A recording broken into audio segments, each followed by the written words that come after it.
Assalamualaikum students, welcome to MGD 101 lecture number 18। इस lecture के जो स्टार्ट पे था ना वो ऑलरेडी हमने ना पढ़ लिया हुआ था, लेकिन जो इसके आगे से है वो मैंने स्टार्ट किया। जो क्वेश्चन स्टार्ट हो रहे थे, एक चीज आपको पता होना चाहिए कि अब हमारे जो पार्ट शुरू हुआ है 2-3 चैप्टर है उसके, वो है डेप्रिसिएशन का पार्ट, उसके 2-3 चैप्टर है।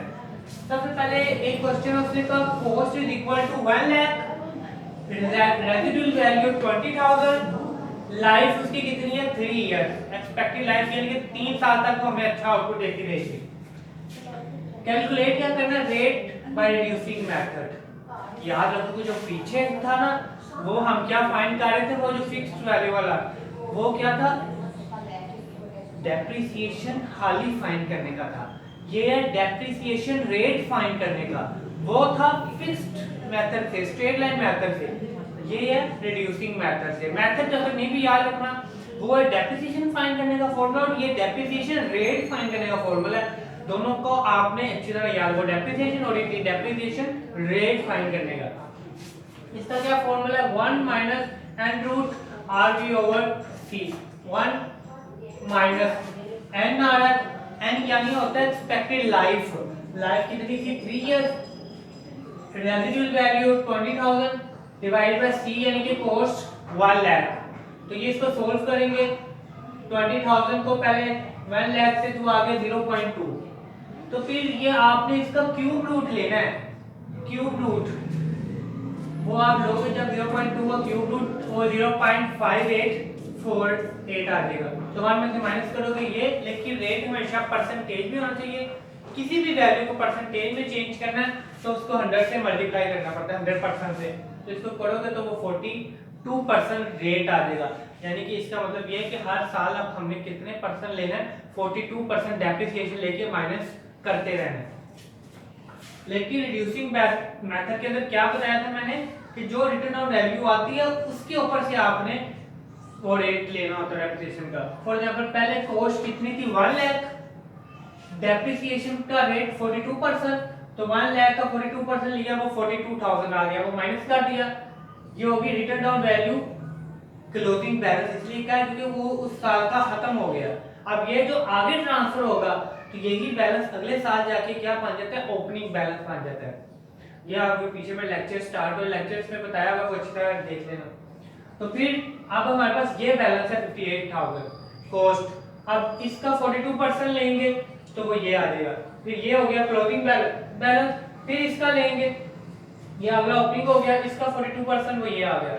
फिर ये देखो, ये ब्रैकेट्स में लिखने का मैंने पहले मतलब बता दिया था ना, ब्रैकेट्स में लिखने का मतलब होता है कि हमने इनको माइनस करना है। तो इस तरह ये फेल हो गए 3 साल का, क्योंकि 3 इयर्स उसने करे थे। आगे disposal of asset. Disposal of assets का मतलब होता है कि एसेट्स को आपने खत्म करना है, सेल आउट कर देना है। ये बहुत इंपॉर्टेंट पार्ट है, ये अक्सर मिड टर्म के पेपर्स में आ जाता है। Disposal of asset, cost of assets कितनी थी 1 लाख, लाइफ उसकी कितनी थी 5 इयर्स। मेथड कौन सा अडॉप्ट करना है, straight line. Straight line method adopt करना ही क्वेश्चन है अभी। Residual value 1 lakh, sale price after 5 year 15,000। तो हमने ना इसके अंदर से ये देखना है, यानी कि डिस्पोजल ऑफ एसेट का मतलब ये है कि फॉर एग्जांपल हमारी मशीनरी की कीमत थी 5 साल, तो 5 साल बाद हमने ना अब उसको सेल करना है बाजार में। तो हमने कहा यार कुछ तो आएगा, तो हमने उसको मशीनरी को बड़ी अच्छी हालत में रखा हुआ था। तो अब हमने देखना है कि हमें वो चीज को बेचने के वो प्रॉफिट हो रहा है 5 साल बाद या लॉस हो रहा है, वो चेक करना है हमने। तो पहले तो टोटल डेप्रिसिएशन 5 इयर्स, ये को 1 साल की डेप्रिसिएशन 18,000 थी, ये उसने फॉर्मूले से निकाली है, वो जो पीछे फॉर्मूला पढ़ा था, cost minus residual value divided by expected life. तो ये फॉर्मूला लगा के पर ईयर की आ गई, लेकिन पर ईयर की ये निकली है, लेकिन हमने कितने साल की देखनी है 5 साल बाद की। तो इसको 5 से मल्टीप्लाई कर दिया तो 90,000 आ गया। अब बुक वैल्यू आफ्टर 5 इयर्स, अब हमें देखना है कि उस मशीनरी की जो बुक वैल्यू 5 साल बाद वो कितनी है। तो जो उसकी कॉस्ट थी 5 साल पहले वो कितनी थी 1 लाख, 5 साल के अंदर उसके अंदर कमी कितनी आई है 90,000 की, वो माइनस किया तो आ गया 10,000। लेकिन book value sorry sale price जितने की हमने बेची है वो बेची कितने की है, 15,000 की बेची है। जो उसकी बुक वैल्यू थी वो 10,000 थी, तो इस मीन कि उसको 15 में से 10 माइनस किया तो 5,000 का हमें क्या हो गया, प्रॉफिट हो गया। ठीक है, ये हमें 5,000 का प्रॉफिट हुआ है, क्योंकि हमारे पास जो वैल्यू थी वो 15,000 थी, 10,000 थी सॉरी, और जो मार्केट में सेल किया वो 15,000 थी, तो ये आ गया 5,000 का हमें प्रॉफिट। सम टाइम लॉस भी हो सकता है। रिकॉर्डिंग ऑफ डिस्पोजल, आप ये जनरल एंट्री है, एक रीड आउट कर लेना। Fixed asset disposal divided by fixed asset cost. Accumulated depreciation, full depreciation हमारा एक्सपेंस होता है, वो डेबिट हो गया। और फिक्स एसेट्स के अंदर हमारी कमी आ रही है, वो डिस्पोजल बेच दी है, वो डिक्रीज हो गया। कैश, आप जो बेचा है तुम्हारे पास कैश आया है, ये चेक आया, कुछ भी आया या भी पैसे लेने हैं तो वो डेबिट। जो फिक्स एसेट डिपॉजिट फिर वो चले गए हैं तो वो क्या हो गए, क्रेडिट हो गए। ठीक है, यहाँ तक ये हमारा हो गया। अब हम आगे करते हैं लॉन्ग क्वेश्चंस। आगे जो हमारा क्वेश्चन है ना, वो एसेट्स परचेज इतनी ऑन नवंबर 1, इसके अंदर ना आप याद रखो कि डेट्स का हिसाब रखना होता है। इसका सारा काम डेट के मुताबिक होता है, कितने माह का। नवंबर 1 2001 depreciation rate 10% per annum. The asset is sold on April 30 2004, ये 30 अप्रैल को सेल कर दी है। Financial year is July 1 to जुलाई 30, ये आपने याद रखना है। अगर उसने नहीं भी बताया ना कि कब से स्टार्ट होता है, तो आपको पता होना चाहिए कि फाइनेंशियल जो ईयर है, जैसे आपको पता है बजट जो है वो किस माह में आता है, जून के एंड पर, और जुलाई पे वो अप्लाई हो जाता है। तो वो क्यों, क्योंकि फाइनेंशियल ईयर जो वो स्टार्ट हमारा, तो जो दूसरा कैलेंडर ईयर है वो 1 जनवरी को स्टार्ट होता है, लेकिन ये जो फाइनेंशियल ईयर है वो कब स्टार्ट होता है, 1 जुलाई को स्टार्ट होता है और 30 जून को खत्म होता है। इसीलिए गवर्नमेंट इसके लिहाज से बजट बनाती है जून के महीने में। तो ये इसके क्वेश्चन के अंदर ना भी दिया हो तो आपको पता होना चाहिए हमारा सारा काम इसके मुताबिक होता है। Calculate written down value by both policies. Depreciation on the basis of use, यानी कि पहले ये देखो, इसको ना सोल्व करने के, डेप्रिसिएशन को सोल्व करने के दो यहाँ मेथड है, on the basis of use और fixed method. Basis of use का क्या मतलब है कि फॉर एग्जांपल मशीनरी अगर मैंने ली है साल के दरमियान में, तो जितने माह मैंने उसको चीज मशीनरी को इस्तेमाल किया ना साल के खत्म होने तक, उतने माह में उसके ऊपर से डेप्रिसिएशन लूंगा। यानी कि अगर मैंने सिर्फ 2 माह उसको इस्तेमाल किया तो 1 साल में, तो उसमें सिर्फ 2 माह की सिर्फ डेप्रिसिएशन उसके ऊपर से लूंगा, पूरे साल की नहीं लूंगा। जबकि जो दूसरा मेथड है उसमें ये नहीं देखा है, चाहे आपने 1 महीना पहले ली है चीज, लेकिन डेप्रिसिएशन आपने पूरे साल की निकालनी है। ठीक है, पहले हम करने लगे हैं on the basis of use. इसके अंदर क्या होता है कि जितने माह आपने मशीनरी लेने के बाद इस्तेमाल किया पहला साल, उतने माह की डेप्रिसिएशन लेनी है। फॉर एग्जांपल मशीनरी पहले हमने कब ली थी, नवंबर 1, तो 1 नवंबर 2001 को कॉस्ट कितनी थी, 5 लाख थी। अब डेप्रिसिएशन 2001 और 2 के दरमियान रेट कितना था, 10%, 5 लाख मल्टीप्लाई बाय 10%। अब देखो ये 8/12 क्यों आया, क्योंकि मशीनरी हमने कब ली है, नवंबर में ली है, तो हमारा ईयर कब खत्म होता है, 30 जून को खत्म होता है।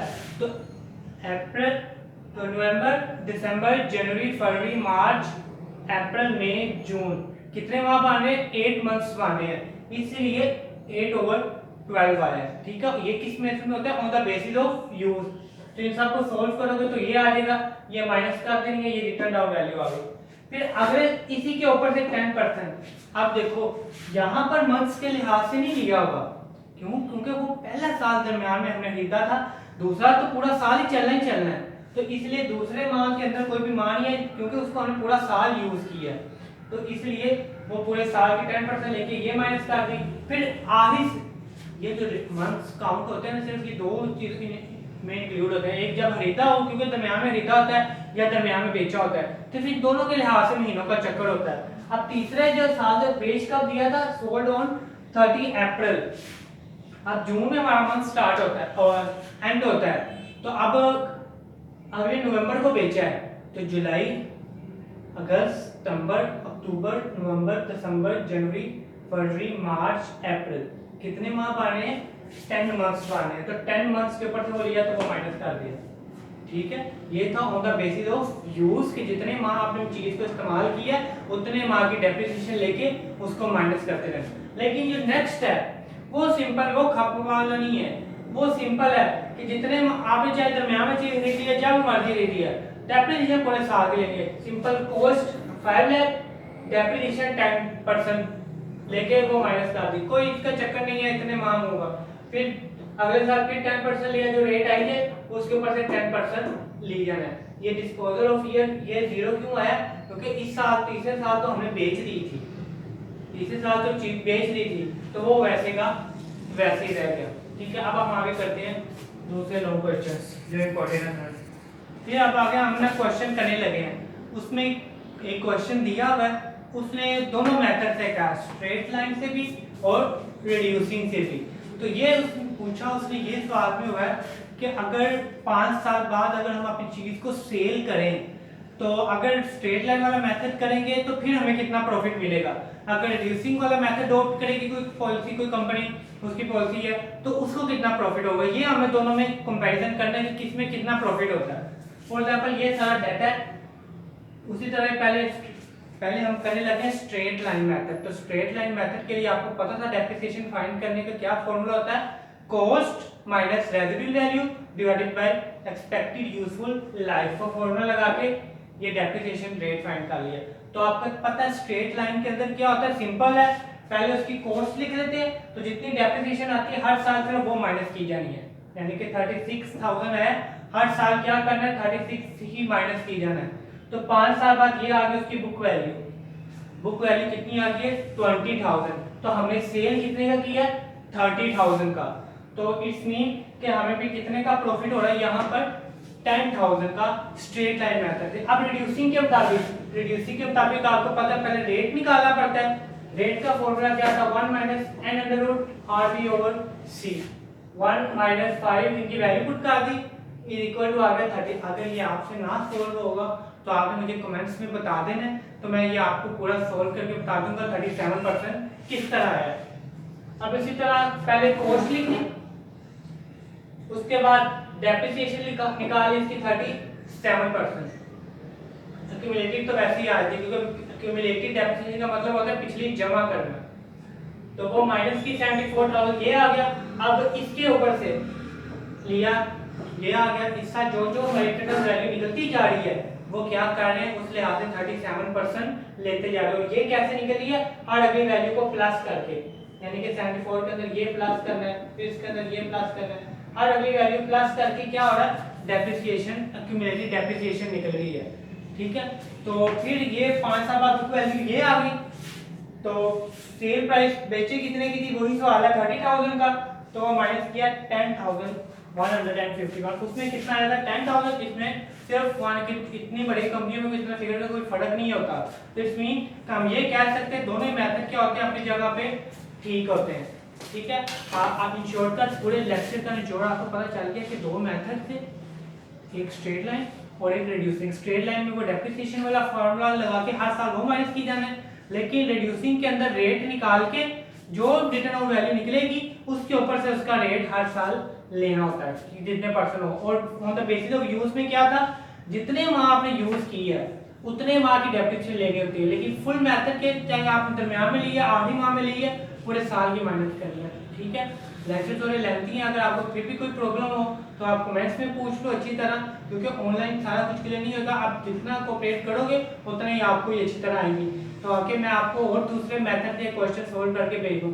अगर कमेंट्स में प्रॉब्लम लगे तो आप zubair@0@gmail.com में भी भेज सकते हैं। Thank you.